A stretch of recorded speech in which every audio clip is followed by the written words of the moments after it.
Good morning, everybody. It's your boy J Hud. I'm here with another video. I was just up thinking, and I was like, where did my life go wrong? And I'm gonna explain to you. This might have to be done in parts, and I'm not gonna be able to talk about the whole thing in one session.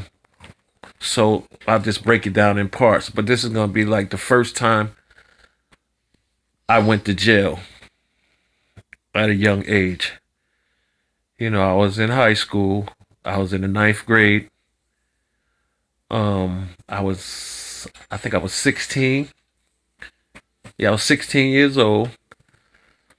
And, it was a struggle. I was hanging out in the streets. Wasn't too bad, getting a little trouble here and there. Nothing that ever got me arrested or nothing, dibbling dabbling with smoking marijuana, drinking 40s and stuff like that, old English, because that was around the time 1981, 82, so weed and drinking 40s and stuff like that, hanging out, on the scene with all the older people, boosting out of Edward Malley's and Macy's in downtown New Haven, jumping on the train going to New York, hanging on 125th, going down to 42nd Street, you know what I'm saying? Doing a little pair of jeans here, plaid pants here, mock nets, stuff like that.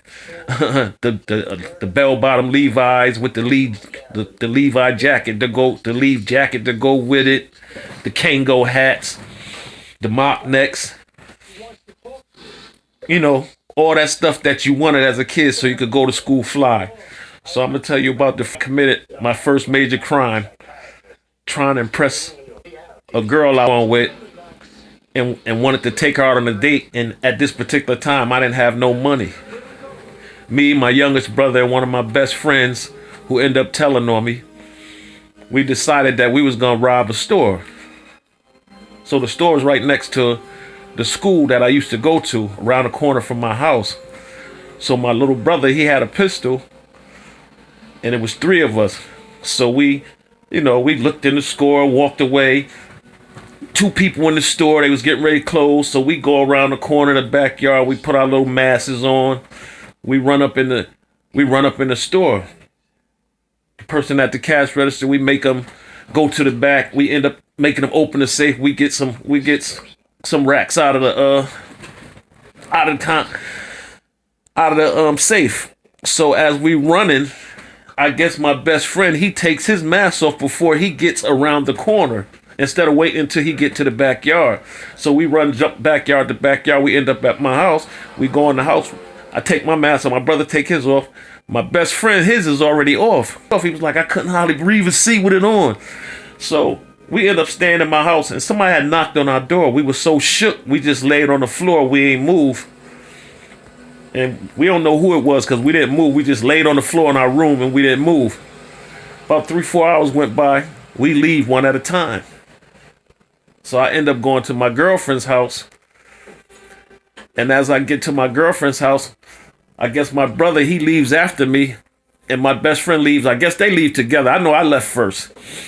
And nothing happened that night. So boom, I end up taking my girl to the movies. She had her mother's car. We end up going to the movies, getting something to eat, bought me some fresh sneakers. Boom, we thought everything was straight. So after that, about a month go by. They come to my mother's house looking for my little brother. But they didn't say me yet. So they looking for him for some robberies. But my little brother, he wilding. He got other robberies and everything. So I'm thinking they looking for him for something else. Boom. About a week later, he ended up getting caught going across Welly Avenue. Mind you, my oldest brother, he's already in prison.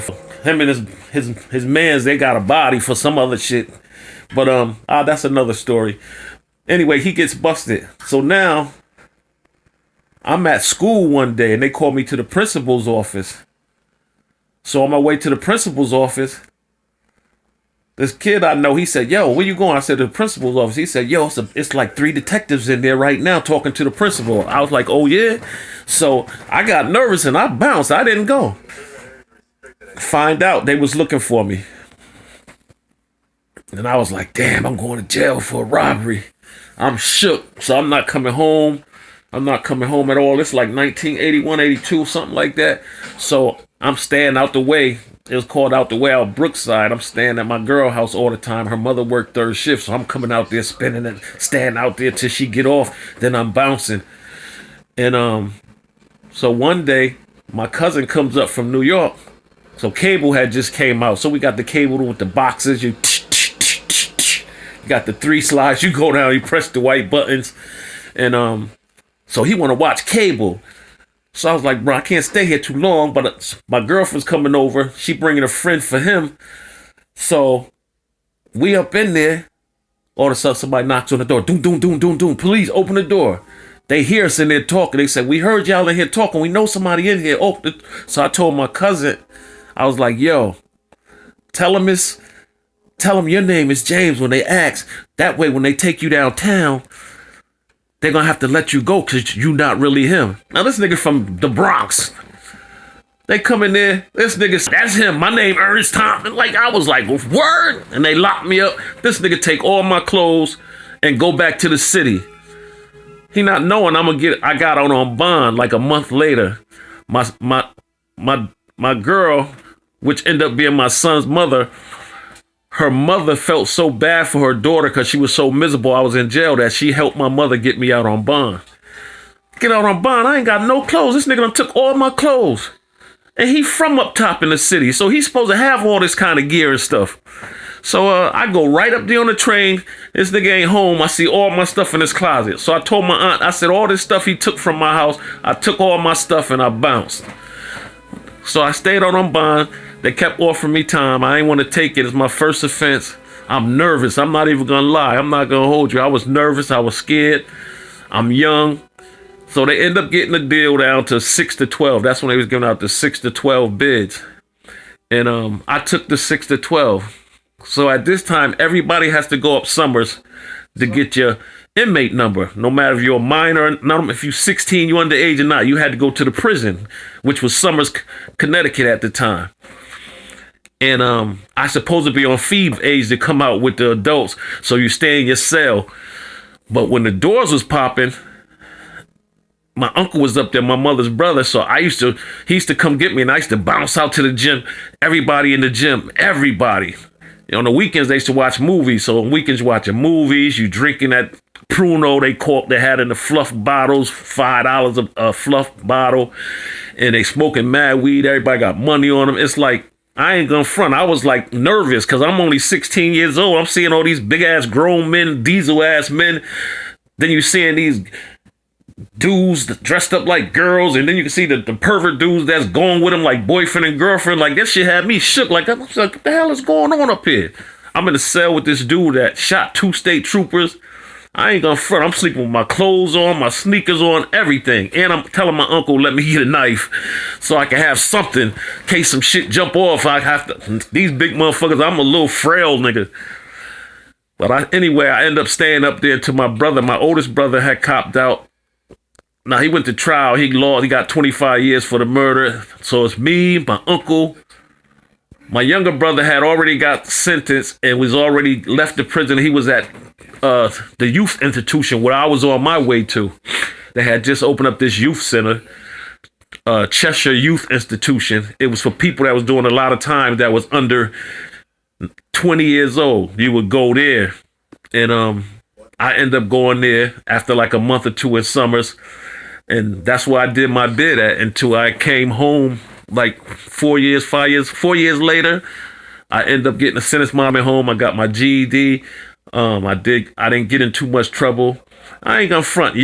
I think I had 2 fights when I was up there. Like, Connecticut jails wasn't really like that. The prison, I guess, was like that sometime, but where I was at, it wasn't. The young boys used to get in their stuff, but if you handle your business and people knew you wasn't no sucker, you ain't really have no problems. It ain't like the New York jails, really.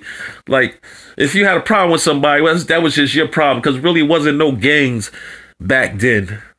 You know, that ECB stuff, that gang stuff, that Latin King stuff, that stuff ain't come out until like 93, 94.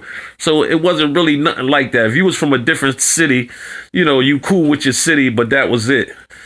and you might get along with another city, and then you might not get along with this city, but it wasn't really no beefing like that. If you was cool, you was cool. That was it. And that was the first time I got in trouble. That was my first bid. So where can I say I went wrong at? I went wrong because I was trying to impress a female so I can take her out on a date, which I could have probably went and asked somebody in my family for a few dollars or somebody older, or I could have just started looking for a job. But I decided to try to go the fast way and get some easy money where I could have ended up getting shot by the police. I could have ended up getting more time in jail. And it just didn't help me. It just didn't help me. It was a bad decision. It was a decision that I wish I would have never made. But I did, and it cost me. But I hope if somebody younger is hearing this, that they're saying, damn, I don't want to make that decision. Or, the life of crime is just not worth it. Because I end up my youth years where I should have been graduating high school, I was incarcerated. And that was sad. And at the time, my girlfriend was pregnant and my son was born while I was incarcerated. So I didn't get to see that. And I missed that part of his life. I came home, he's like 3-4 years old. And that just the life of crime. And it just was a bad look. And that was the first time I went to jail. I'm out. It's your boy J Hood. I hope everybody has a good day.